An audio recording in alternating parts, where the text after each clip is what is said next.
क्या एक माँ अपनी ही बेटी की जान ले सकती है सिर्फ इसलिए क्योंकि वो प्यार करती थी? क्या इज्जत बचाने के नाम पर किसी की हत्या करना सही है? क्या हमारा समाज अब भी 17वीं सदी की सोच में जी रहा है? क्या एक लड़की को अपने जीवन का फैसला करने का हक नहीं है?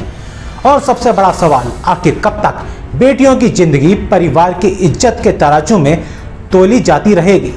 मेरठ के इस ऑनर किलिंग केस ने पूरे देश को हिलाकर रख दिया। इस वीडियो में हम आपको आस्था की हत्या की पूरी सच्चाई बताएंगे, कब, क्यों और कैसे उसके ही अपने बन गए कातिल। नमस्कार, मैं राहुल गोयल और आज फिर आपके लिए लेकर आया हूं जुर्म की सच्ची कहानी। तो चलिए शुरू करते हैं। इस जुर्म की कहानी की शुरुआत होती है उत्तर प्रदेश के मेरठ जिले से। आस्था और अमन की मुलाकात स्नैपचैट पर हुई और ये दोस्ती धीरे धीरे प्यार में बदल गई, मगर आस्था के परिवार वालों को यह रिश्ता मंजूर नहीं था। बुधवार 4 जून 2025 की सुबह करीब 9 बजे के आसपास का समय होगा। 17 वर्षीय आस्था और उसकी मां राकेश देवी के बीच नॉर्मल बातचीत चल रही थी। अचानक आस्था ने अपनी मां से कहा, मैं अमन से शादी करूंगी, जल्दी करवा दो। बेटी के मुंह से ये बात सुनकर राकेश देवी को गुस्सा आ गया, मगर खुद को संभाला। कुछ देर शांत रही, फिर राकेश देवी ने आस्था को समझाया, कहा, तुम्हारे पापा घर पर नहीं हैं, ये हो नहीं सकता। इसके बाद आस्था नाराज हो जाती है, बहस करने लगती है। कुछ देर में वह बड़बड़ करते हुए मुझे ही गालियां दे देती है। अंदर कमरे में बैठा मेरा 14 साल का बेटा सब कुछ सुन रहा था।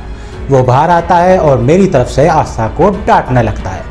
अब आस्था भड़क जाती है, अपने भाई की पिटाई कर देती। तब मेरा गुस्सा भड़क उठता है। मैंने और बेटे ने मिलकर आस्था को पीटा, मगर वह बार बार चिल्लाती रही कि मैं अमन से ही शादी करूंगी, चाहे कुछ भी कर लो।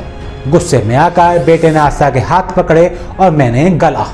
हमने ये नहीं सोचा था कि उसकी सांसें रुक जाएंगी, हम तो बस उसे डराना चाहते थे। 2 मिनट में उसका शरीर ठंडा पड़ गया। हम रोने लगे, एक दूसरे से कहने लगे, अब क्या करें? यह कबूलनामा मेरठ में ऑनर किलिंग की आरोपी मां का है। दरअसल गुरुवार सुबह करीब 8 बजे प्रतापपुर इलाके के बहादुरपुर गांव से होकर बहने वाली छोटी नहर में लोगों ने कपड़े में बंधी लाश देखी। प्रतापपुर पुलिस मौके पर पहुंची। सफेद चादर में एक लड़की की सिर कटी लाश थी। लड़की के कपड़ों की तलाशी ली गई तो सलवार की जेब से 20-20 के नोटों के बीच एक कागज मिला। कागज पर 2 नंबर लिखे थे। एक नंबर पर कॉल करके पूछा गया तो उन्होंने कुछ भी जानकारी होने से साफ इनकार कर दिया। दूसरे नंबर पर फोन उठाने वाला दरोला के नगली गांव का अमन था। उसने पुलिस को बताया कि वो दादरी गांव की रहने वाली आस्था से प्यार करता है। पुलिस ने उसकी लाश का फोटो भेजा तो उसने पहचान कर ली, बताया कि लाश आस्था की है।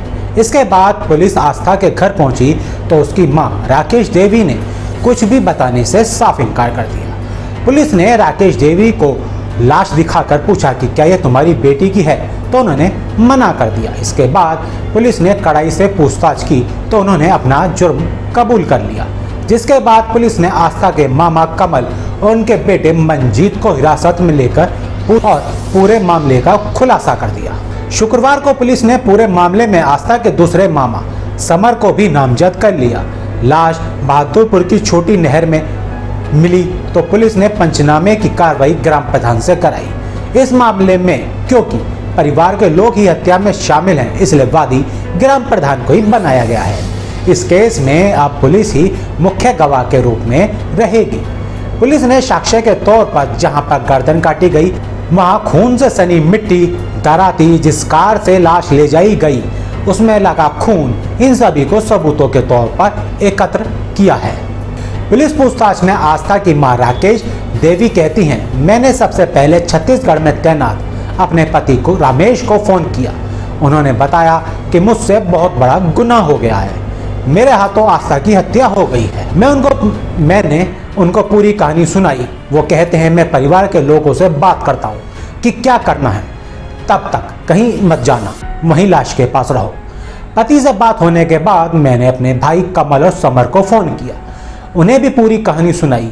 अब पति रमेश, दोनों भाई सोचने लगे कि बेटी तो जा चुकी है, अब मुझे और मेरे बेटे को कैसे बचाया जाए। 4 घंटे बाद करीब 2 बजे कमल और समर ने मुझे फोन किया, कहा रात 11 बजे तक इंतजार करो, अंधेरा होने का वेट करो, हम कुछ इंतजाम करते हैं। रात के 11 बजे तक मैं और मेरा बेटा आस्था की लाश के साथ वहीं रहे। प्लानिंग के तहत रात को करीब 11 बजे कमल का बेटा मंजीत उर्फ मोनू और मेरी मौसी का बेटा गौरव हमारे घर पहुंचे। 10 मिनट तक आपस में बात की कि क्या करना है, कैसे करना है। फिर आस्था की लाश को चादर में बांधकर कार में रखकर वह लोग अपने साथ ले गए। इसके आगे कहानी लड़की के मामा कमल ने पुलिस को सुनाई। कमल के मुताबिक मंजीत और गौरव दादरी गांव से 13 किलोमीटर दूर मेहरौली के जंगलों में बॉडी लेकर पहुंचे। वहां पर मैं और मेरा भाई समर अपने खेत में पहले से मौजूद थे। खेत में लाश को रखकर मैंने और समर ने दराती से गर्दन को काटकर अलग कर दिया। हमने धड़ को उसी चादर में बांधकर कार की डिक्की में रख दिया। धड़ को वहीं पास में बहने वाली छोटी नहर में ले जाकर फेंक दिया। मैंने सिर को एक प्लास्टिक के बोरे में रख लिया, उसे गंग नहर में फेंक, क्योंकि वहां भाव तेज होता है। मुझे मालूम था कि सिर पुलिस को इतनी आसानी से नहीं मिलेगा। परिवार के लोगों ने मिलकर आस्था की लाश को छिपाने की प्लानिंग 2 वजह से बनाई। पहली, उन्होंने अखबार में पढ़ा था कि सिर काटी लाश की पहचान मुश्किल होती है। पुलिस कुछ समय ऐसे केसों को ट्रेस करती है, फिर फाइलें बंद कर दी जाती हैं। दूसरी, अगर बाद में आस्था के गुम होने की तहरीर भी दी जाती है तो सबका शक उसके प्रेमी अमन पर जाएगा। इस तरह से अमन भी अरेस्ट होकर जेल चला जाएगा। आस्था की लाश को ठिकाने लगाने के लिए फुल प्रूफ प्लानिंग की गई थी, लेकिन आस्था ने जो सलवार पहनी हुई थी उसमें जेब थी। जेब में 20-20 के 3 नोट थे। उन नोटों के बीच में एक कागज लिपटा हुआ था। इस कागज में आस्था ने अपने प्रेमी अमन के पिता और उसकी बहन का मोबाइल नंबर लिख रखा था। अगर यह नंबर पुलिस को नहीं मिलता तो आस्था की सिर कटी लाश एक पहेली बनकर रह जाती, क्योंकि सर गंग नहर में फेंका गया है तो उसका मिलना आसान नहीं है। तकरीबन 9 महीने पहले आस्था और अमन की दोस्ती स्नैपचैट से शुरू हुई थी। आस्था 12वीं की छात्रा थी, जबकि अमन BA का छात्र है। दोनों गुर्जर बरादरी से थे। धीरे धीरे दोनों एक दूसरे के करीब आ गए, शादी की कस्में खा ली। इस लव स्टोरी का अंत इतना भयानक होगा दोनों ने कभी नहीं सोचा था। इस मामले में मेरठ के SSP विपिन ने बताया कि आस्था की मां राकेश देवी, उनके 14 साल के नाबालिग बेटे पर हत्या की धारा में केस दर्ज हुआ है। मामा कमल, समर, ममेरे भाई मोनू उर्फ मंजीत और मौसेरे भाई गौरव के खिलाफ साजिश साक्ष्य मिटाने का मामला दर्ज किया गया है। गौरव की गिरफ्तारी के लिए अलग अलग लोकेशन पर दबिश दी जा रही है। बाकी आरोपियों को कोर्ट में पेश कर दिया गया है। चारों आरोपियों को कोर्ट ने जेल भेज दिया है। नाबालिग किशोर को बाल सुधार गृह भेजा गया है। आस्था के कटे हुए सिर को गंग नहर में ढूंढा जा रहा है। सुनिए क्या कहा मेरठ के SSP ने। ये इसमें एक घटना हुई थी जिसमें कि युवती की सर कटी लाश बरामद हुई थी, जिस पर कि पुलिस ने के जो दस्तावेज मिले उससे आधार पर उसकी शिनाख्त की और पूरे घटना का अनावरण करते हुए 4 अभियुक्तों को हिरासत में लिया है। जो शुरुआती जांच है और पूछताछ है उसमें सामने आया कि युवती का अपने परिजनों से कई बातों को लेकर विवाद था, जिस पर कि झगड़े के दौरान युवती का गला दबाने से उसकी मृत्यु हो गई और शव को छुपाने की नीयत से रात्रि में अन्य परिजनों के साथ मिलकर इस शव को कार में रखा गया और ले जाकर धड़ को अलग जगह और सर को अलग जगह फेंका गया है। इसमें पुलिस ने जो अभियुक्त हैं उनमें से 5 में से 4 अभियुक्तों को हिरासत में ले लिया है और जो कार है, जो आला कत्ल है वो बरामद किया गया है। जो सर है उसकी तलाश चल रही है नहर में, उसे भी शीघ्र बरामद करने का प्रयास किया जा रहा है। बेटी या बहन का गला काट के अलग करती, ऐसी क्या वजह रही? जिसमें कई बातों का विवाद था परिजनों के बीच में युवती से, और इसमें एक कोई युवक के साथ मित्रता थी युवती की, जिसको लेकर भी घर वालों में मतभेद था। अन्य कई कारण रहे, तो उन सब के चलते ये झगड़े में ये घटना हुई।